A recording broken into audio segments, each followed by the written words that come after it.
Sejahat-jahatnya gajah, dia hanya menumpangkan paling banyak 10 batang kelapa. Itu pun kalau dia mampu. Sejahat-jahatnya monyet, dia hanya memperebutkan setandan pisang.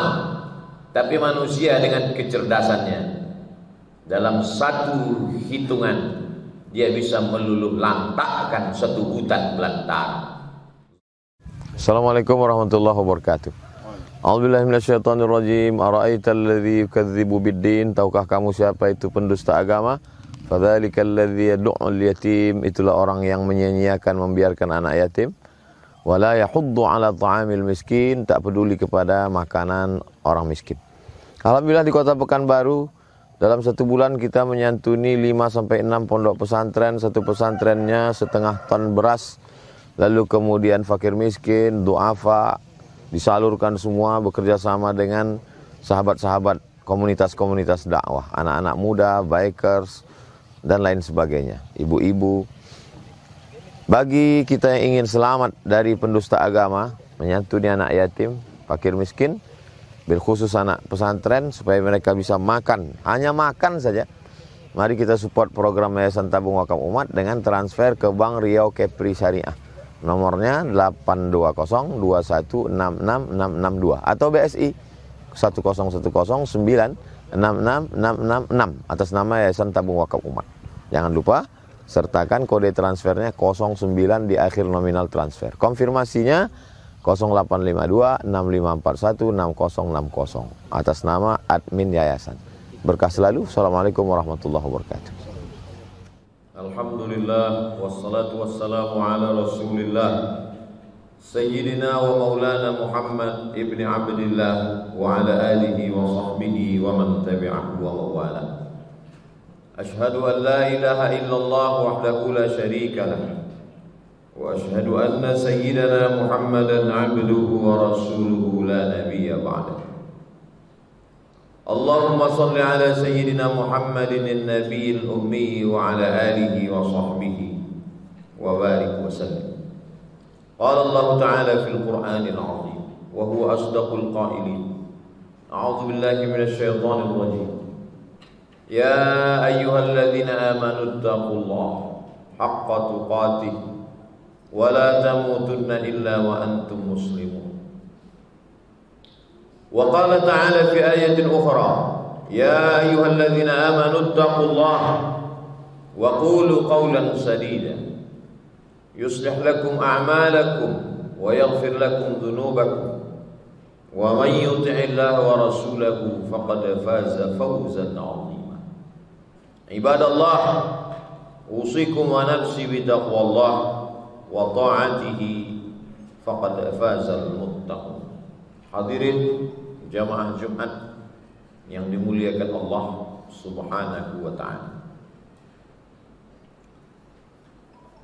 Binatang yang paling cerdas menurut penelitian manusia sampai hari ini adalah simpanse. Satu jenis dari monyet.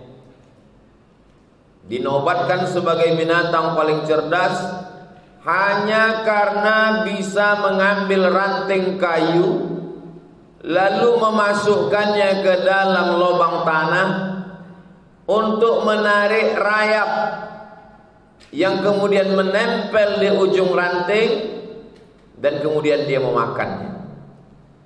Hanya sebatas itulah kecerdasan binatang.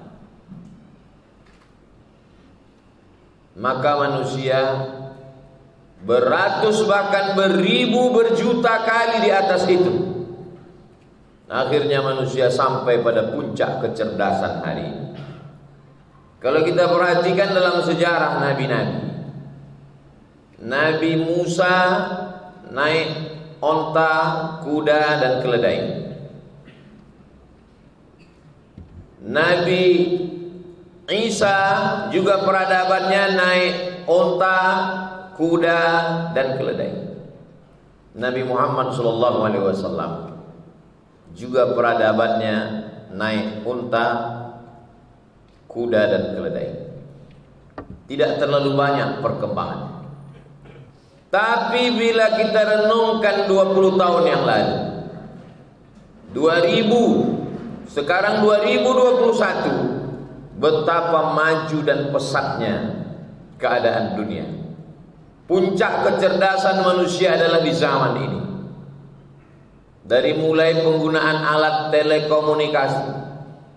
Dulu orang hanya menggunakan telepon rumah, telegram, berkirim berita dengan surat, gambar mesti dicetak, dimasukkan ke dalam amplop, dikirim berminggu berbulan, barulah sampai ke suatu negeri tujuan. Hari ini begitu selesai gambar diambil, langsung sudah sampai ke 5 benua. Puncak kecerdasan manusia, inilah zaman.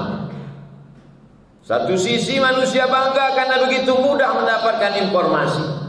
Khutbah Jumat hari ini bisa didengar saat ini juga di seluruh penjuru dunia, melalui streaming, melalui channel YouTube.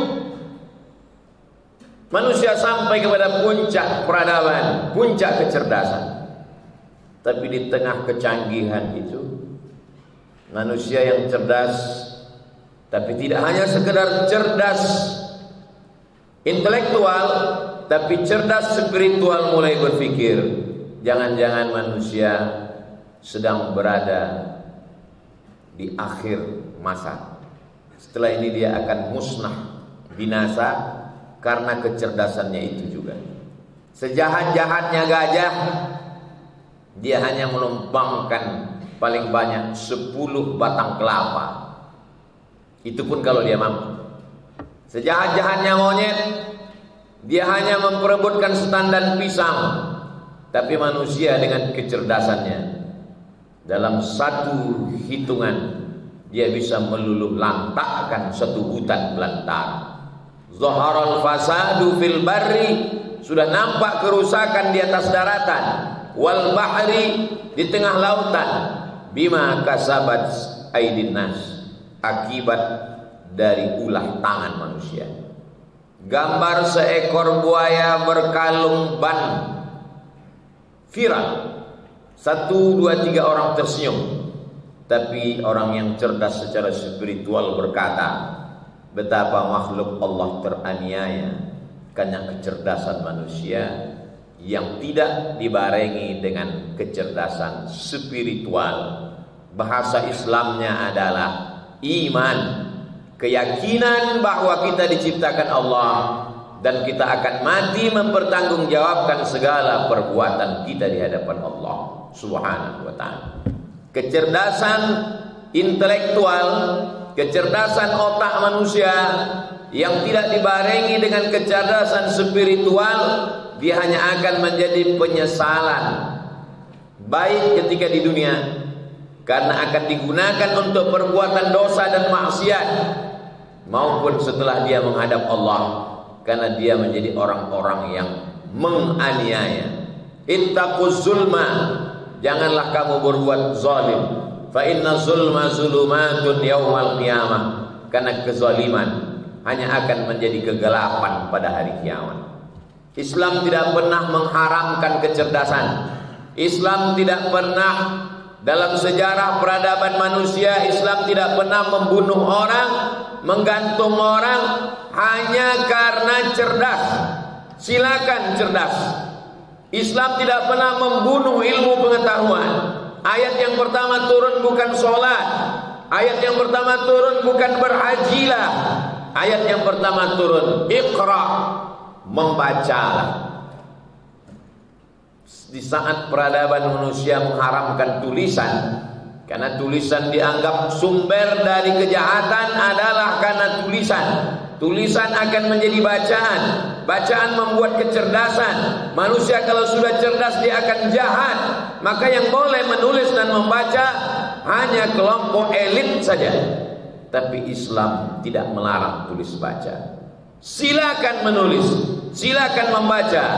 Makhluk yang diciptakan Allah diantaranya adalah, Allah bersumpah dalam Al-Quran, Nun wal qalam, pena, wama yasturun, dan apa yang dituliskan oleh pena. Di saat masyarakat Arab Badui tak bisa menulis dan tak bisa membaca, ayat Al-Quran turun tentang tulis baca. Iqra kitabak, baca buku catatan amal. Inna alaikum lahafizin, bersama kamu ada malaikat. Kiraman katibin, malaikat mencatat menulis segala amal. Nabi mengambil beberapa orang sahabat untuk menuliskan ayat-ayat Al-Quran. Lebih kurang 40 orang. Orang yang sanggup menulis di zaman Nabi hanya 40 orang. Tulislah, maka ditulislah Al-Quran di pelepah korma, di tulang onta, di batu yang lebar. Karena belum ada kertas. Kertas adalah benda yang mahal. Kertas baru ada di Cina. Karena mereka membuat bubur dari bambu. Bubur bambu dijemur kering menjadi kertas. Maka dalam sebuah hadis dhaif, walaupun dhaif tapi tetap boleh dipakai karena bukan dalam masalah akidah dan ibadah. Utlubil ilma walau bisin, ambillah ilmu peradaban walaupun kedataran Cina, karena mereka sudah punya peradaban kertas. Kertas yang paling dekat dari Makkah di Afrika Utara. Di tepi sungai Nil tumbuh tanam-tanaman bernama pohon bardi. Pohon bardi kemudian dipotong tipis-tipis, dibuat membujur dan melintang. Setelah itu dipres dengan tanah liat. Setelah itu dijemur kering menjadi kertas tertua di dunia. Hari ini kertas itu dijual di pinggiran Kairo, disebut dengan kertas papirus, menjadi souvenir kenang-kenangan dari bumi Mesir, bumi 1000 menara, bumi para nabi, bumi induk dari segala peradaban dunia. Islam tidak mengharamkan ilmu pengetahuan, tapi mesti sejalan dengan kecerdasan spiritual. Iqra, bacalah apa yang mesti dibaca. Tidak disebutkan apa yang mesti dibaca. Bacalah yang tertulis, bacalah yang tersurat, baca juga yang tersirat, tapi mesti diikat. Iqra bismi rabbikal ladzi khalaq, mesti atas nama Allah. Silakan yang kuliah S1, S2, S3, bidang medis kedokteran, bidang ilmu pengetahuan, sains dan teknologi, bidang multimedia, tapi gunakanlah dia sebagai alat untuk menyebarkan dakwah Islam. Man sanna fil Islam, siapa yang membuat perbuatan baik, sunnatan hasanatan, perbuatan yang baik, falahu ajruha, dia dapat pahalanya, wa ajru man amila biha, orang yang melakukannya, melanjutkannya, meneruskannya setelah dia mati, maka dia tetap mendapatkan pahala amal jariahnya. Anak-anak muda silakan punya website, anak-anak muda silakan punya grup vlog, anak-anak muda silakan punya channel-channel YouTube, tapi isinya adalah mengajak orang ke jalan Allah. Andai ditakdirkan Allah kau mati, channel itu masih hidup, di copy, di share, disebarkan orang, maka sesungguhnya dia menjadi amal jariah yang tidak akan putus setelah kematian. Tapi na'udzubillah, andai kau buat channel isinya dosa, konten haram, disaksikan seluruh bola mata manusia, dan kemudian di hari tuamu kau menyesal, bertaubat, maka sesungguhnya keran dosamu tidak terhenti, dia juga ikut mengalir. Kalau ada orang berkata amal ibadah jariah mengalir, sesungguhnya dosa jariah juga mengalir. Betapa kasihannya orang-orang yang menyangka bahwa dia sudah berbuat baik di hadapan Allah, wa yahsabuna annahum yuhsinuna sun'a, mereka berpikir mereka sudah berbuat baik, padahal sesungguhnya kejahatan mereka tetap mengalir sampai hari kiamat. Kematian tidak menghentikan mereka dari berbuat dosa. Ada orang yang minum khamar, ada orang yang berjudi dan berzina, setelah malaikat maut mencabut nyawanya, dalam satu hembusan nafas terakhir berhentilah dosanya. Tapi ada orang walaupun dia sudah mati, dosanya tetap mengalir dosanya tetap akan tidak putus. Siapa saja yang hari ini membunuh, menghabisi nyawa orang, maka Kabil tetap mendapatkan dosa jariah. Karena manusia terinspirasi pertama kali membunuh karena perbuatan Kabil. La in basatta ilayya yadaka litaqtulani, kata Habil. Saat melihat Kabil menaikkan batu besar, akan menimpakan batu itu ke kepala Habil. Apa jawab Habil? La in basatta ilayya yadaka, andai kau lemparkan batu besar itu ke kepalaku wahai Kabil, ma ana biwasiti yadiya ilaika liaqtulak, aku tak akan membalas. Kenapa? Inni akhafullah, aku takut kepada Allah. Pikir dulu, pendapatan sesal kemudian tiada berguna. Kalau ada ide-ide mau buat jahat, mau buat dosa, pikirlah bahwa kita akan mati, bahwa sampai masanya kita akan tua. Wa man nu'ammirhu, siapa yang kami panjangkan umurnya, nunakkisu fil khalqi, kami balikkan kejadiannya. Ketika dulu belajar berjalan kaki gemetar, 60-70 kakimu kembali gemetar. Ketika dulu lahir ke dunia matamu rabun, pandanganmu sejengkal, 60-70 matamu mulai samar-samar.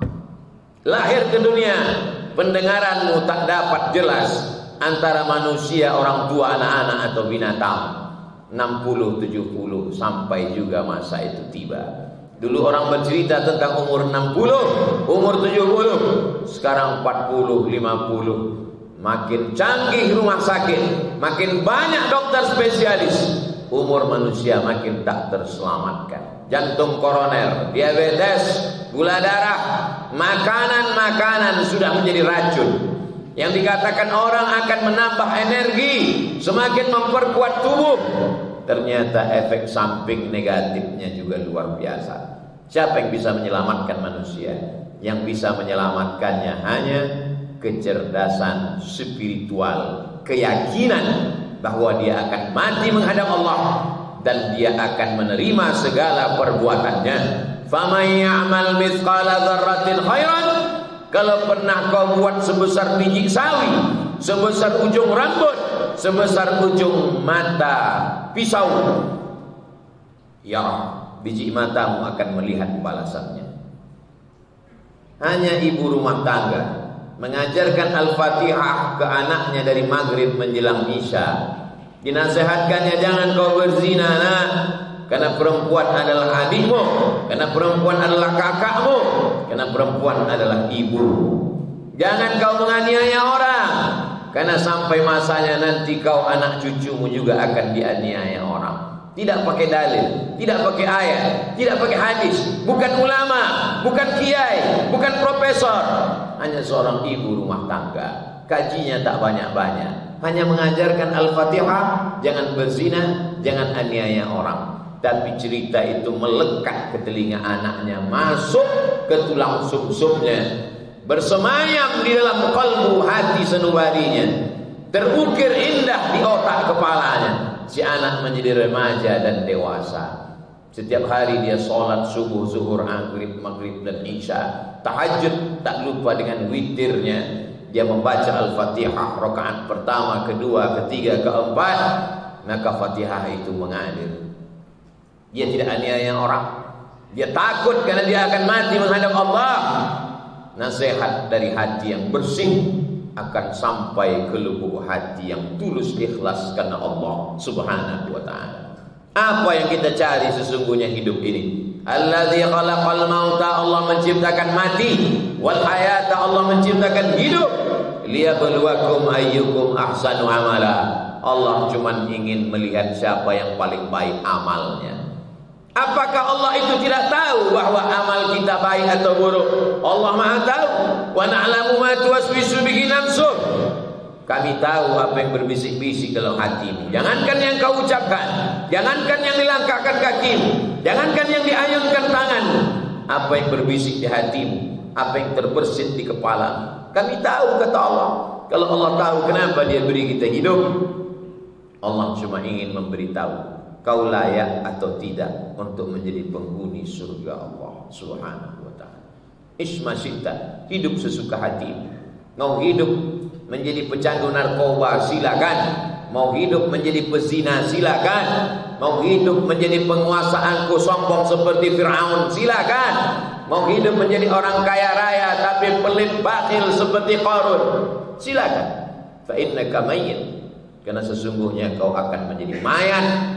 Kau akan menjadi santapan cacing tanah. Kau akan masuk ke dalam lubang sejuk, sempit, hujan, basah. Akhirnya kau hanya akan menjadi setumpuk daging busuk yang tidak pernah punya tempat di rumahmu sendiri. Di rumah yang begitu indah cantik, engkau yang mengusahakan uangnya, engkau yang mencari arsiteknya, sampai lupa makan hanya untuk mencari makan. Tapi sampai pada akhirnya tidak satu jengkal pun tempat di rumah itu bersedia untuk menjadi tempat. Kau tetap juga akan singgah ke tanah wakaf yang tak pernah kau pedulikan, yang tak pernah kau perhatikan. Barakallahu li wa lakum fil Qur'anil azim. Wa nafa'ani wa iyyakum bima fihi minal ayati wadh-dhikril hakim. Wa taqabbala minni wa minkum tilawatahu. Innahu huwal ghafurur rahim. Allahumma shalli ala sayyidina wa maulana Muhammad wa ala alihi wa sahbihi ajma'in.